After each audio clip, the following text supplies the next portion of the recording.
Hello दोस्तों, मैं Vinod Kumar take टीआरएसबी के चैनल पर आप सभी का फिर से स्वागत करता हूं। दोस्तों, आज हम टॉप लेवल जीके सीरीज़ का अगला पार्ट लेकर आए हैं, जो कि आपका ये इस सीरीज़ का पार्ट 9 है। दोस्तों, अभी तक आपने इसके पिछले पार्ट को नहीं देखा होगा तो इसी वीडियो का हमने डिस्क्रिप्शन में इसके सभी पिछले 8 पार्ट्स का लिंक दिया है, वहाँ से जाकर के ये सारी वीडियो आप जरूर देख लें। अगर आप आने वाले NTPC group D, Bihar SI mains या बिहार एसआई पीटी या बिहार एसएससी मेंस का एग्जाम देने वाले हैं तो यहाँ से आपके बहुत सारे क्वेश्चन आने के चांस हैं। चलिए इस सेट को हम देखते हैं।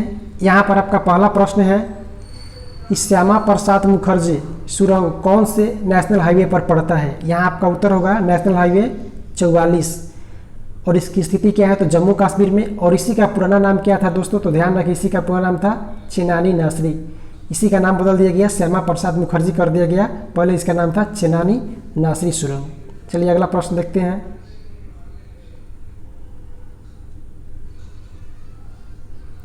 अगला प्रश्न आपका है दोस्तों, कोरकू जनजाति किन किन राज्यों में पाई जाती है? यहाँ पर उत्तर होगा मध्य प्रदेश और महाराष्ट्र में। महाराष्ट्र का जो मेलघाट बाघ अभयारण्य है उसी के क्षेत्र में महाराष्ट्र में पाई जाती है कोरकू जनजाति, और ये मध्य प्रदेश में भी पाई जाती है। अगला प्रश्न आपका है दोस्तों कि सेनकोट्टा दर्रा भारत के किस राज्य में है? तो ये आपका केरल राज्य में है। ध्यान रखिए, सेनकोट्टा दर्रा भारत के केरल राज्य में स्थित है। अगला प्रश्न आपका दर्रा सही है कि पेंसिला दर्रा कहाँ पर स्थित है? तो ये लद्दाख में स्थित है।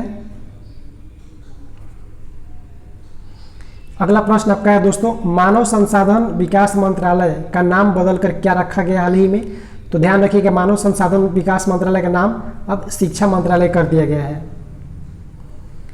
अगला प्रश्न आपका है कि मेक इन इंडिया कार्यक्रम की घोषणा प्रधानमंत्री नरेंद्र मोदी जी ने के द्वारा कब किया गया था? तो ध्यान रखिएगा 25 सितंबर 2010 को किया गया था। ये तो हालांकि उस समय का करंट का क्वेश्चन था, लेकिन ये इतना योजना ये चर्चित होने के कारण ये आपको कभी पूछा जा सकता है। इसको डेट सहित ध्यान रखें, 25 सितंबर 2014, मेक इन इंडिया। अगला प्रश्न आपका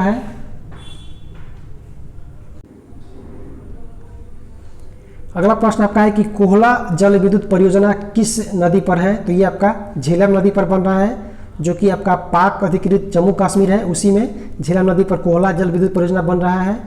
और ये योजना है, इसमें चाइना मदद कर रहा है भारत की बनाने में।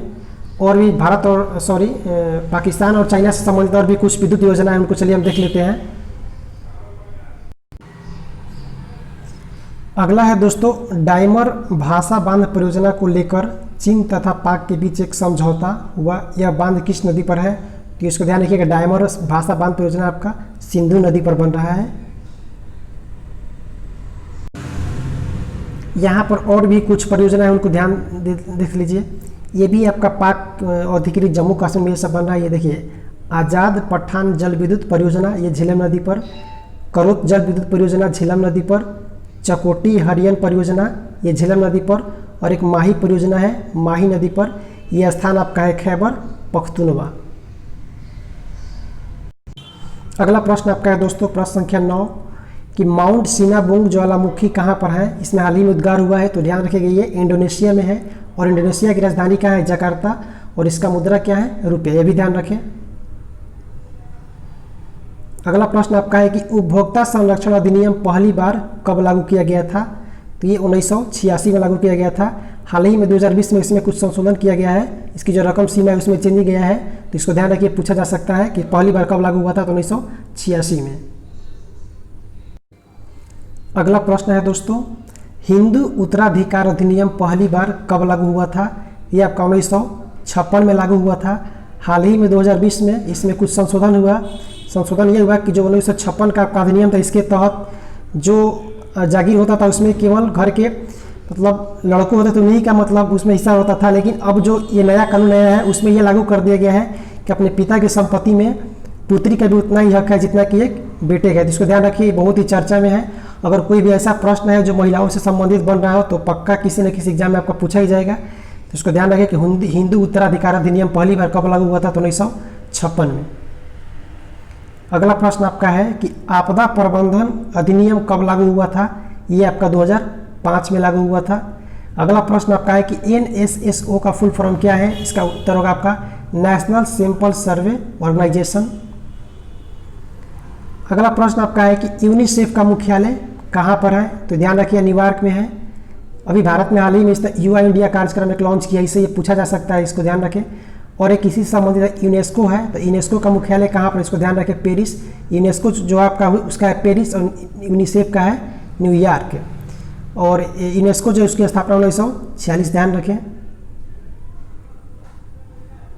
अगला प्रश्न आपका है कि बगजान तेल कुआं किस राज्य में स्थित है? तो ये ध्यान रखें, हाल ही में बहुत चर्चा में रहा, बगजान कुआं जो है आपका असम राज्य में है।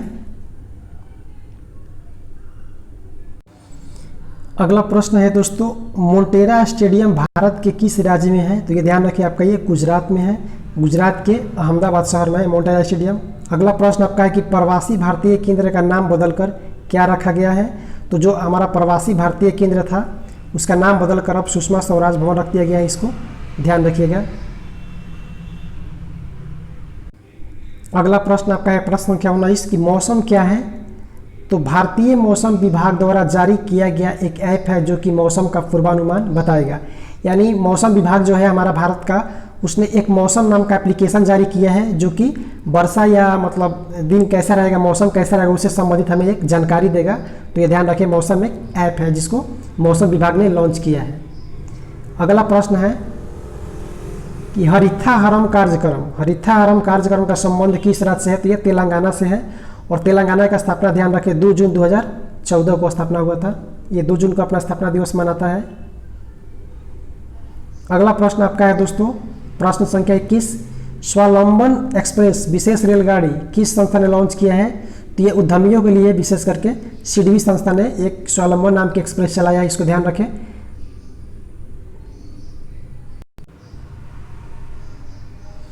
अगला प्रश्न है दोस्तों, इंटरनेशनल कमीशन ऑफ ज्यूरिट्स का मुख्यालय कहाँ पर है?